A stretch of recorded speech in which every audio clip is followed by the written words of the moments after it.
Hazrat Masih Maud alayhi salatu wasalam quotes in his Malfuzat that Sufis or Sufiya, they wrote in their writings that if a person does not cry or does not shed tear in fear of Allah once in 40-day time, then that person can die as a disbeliever.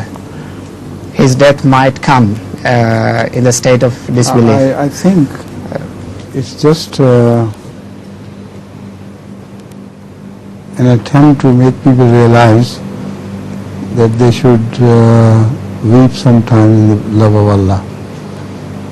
So it does mean that actually a person who can't weep in the love of Allah becomes a non-believer. Because Islam's language is very emphatic, and it speaks of people of very high order.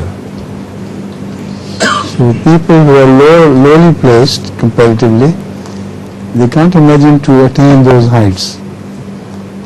So Hazrat Islam is talking of really great people.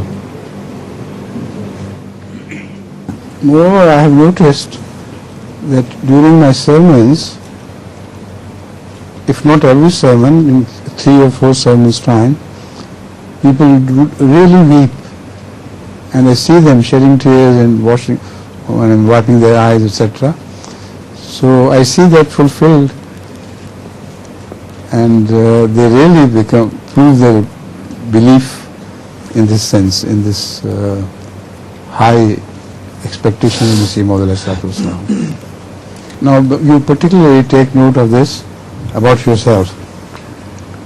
During the next 40 days, I'm sure you will know yourself from your experience that you are a true believer. Inshallah.